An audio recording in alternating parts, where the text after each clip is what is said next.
जय हिंद राष्ट्रबंधुओं। डॉक्टर कुमावत, जयपुर राजस्थान से। हमारे देश में हमें पढ़ाया गया कि विमान का, हवाई जहाज का जो आविष्कार है, अमेरिका के दो भाइयों ने जो राइट ब्रदर्स के नाम से फेमस हैं, उन्होंने विमान का आविष्कार किया। और यही चीज़ें हमें पढ़ाई गई कि 1905 में ये विमान का आविष्कार अमेरिका में हुआ। और जो विश्व आविष्कार की जो सूची है उसमें भी विमान के आविष्कार उन राइट ब्रदर्स के नाम से ही दर्ज है।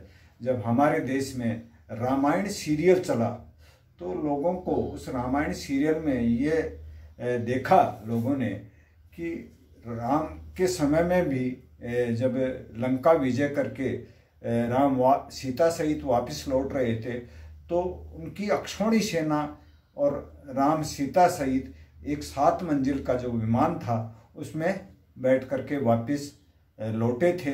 बाकी उस चीज़ को हमारे जो आज के वैज्ञानिक हैं या जो भी वैज्ञानिक थे उन्होंने एक तरह से काल्पनिक मान करके उस पर गौर नहीं किया।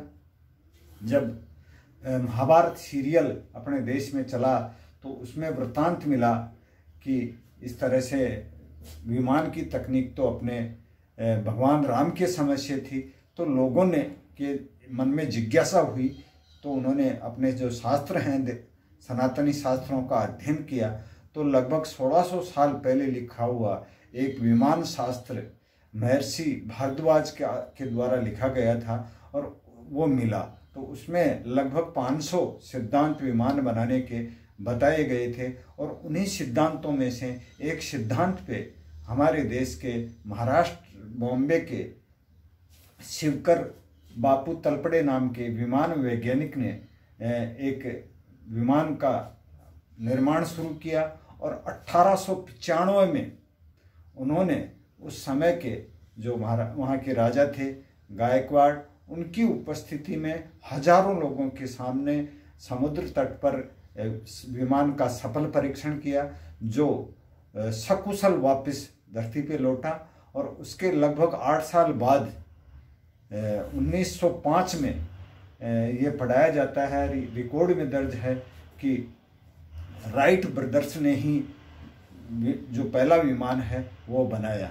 जबकि फिर उसका अध्ययन किया तो मालूम चला कि जो उस समय अंग्रेज़ों की हुकूमत थी 1895 में, तो अंग्रेज़ों की एक कंपनी आई जो यहाँ आकर के रैली ब्रदर्स के नाम से और उन विमान वैज्ञानिक तलपड़े जी से मिली और एक समझौता हुआ 1895 में।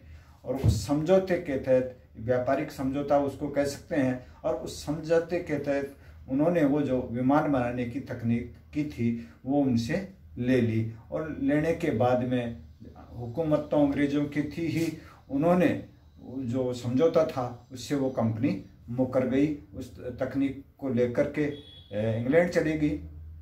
और कहते हैं कि उसके बाद में तलपड़े जी की हत्या भी करवा दी गई।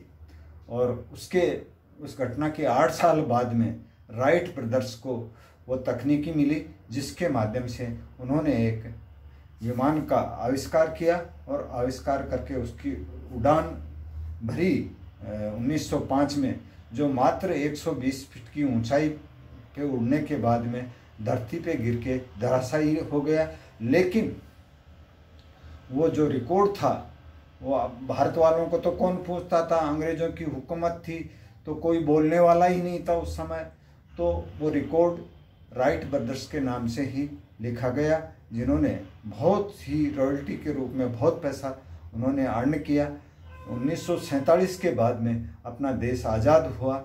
आज़ादी के समय में गोरे अंग्रेज़ों ने जो सत्ता की चाबी थी वो काले अंग्रेज़ों के हाथ में सौंप करके चले गए। जाने के बाद में जो सत्ता की चाबी थी यहाँ के काले अंग्रेज़ों के हाथ में, तो उन लोगों ने केवल अंग्रेज़ों का गुणगान किया कि हमारे देश में अंग्रेज़ आए, उससे पहले तो हमारे देश में कुछ था ही नहीं, हम तो एक बिल्कुल पिछड़े हुए देश थे। अंग्रेज़ों का भला हो जो हमारे देश को कई चीज़ें सिखा करके गए। इस तरह से अंग्रेज़ों का गुणगान 60 साल तक ये लोग करते रहे। 2014 में हुकूमत बदली तो ऐसे लोगों के हाथ में गई जिन्होंने एक तरह से भारतीय संस्कृति थी, उसको बढ़ावा देने की शुरुआत हुई।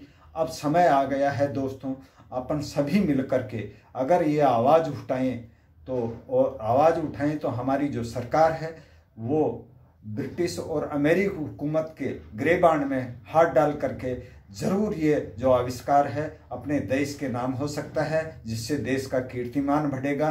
तो अपन सभी मिल करके इसके प्रति एक आवाज़ उठाएं, जिससे सरकार को मनोबल बढ़े और जिससे वो अमेरिका और ब्रिटेन की जो संसद है उसके गिरेबान में हाथ डाल करके ऐसे जो आविष्कार हमारे देश में किए गए थे उनको वापस अपने देश के नाम से रिकॉर्ड में दर्ज हो। जय हिंद, जय भारत।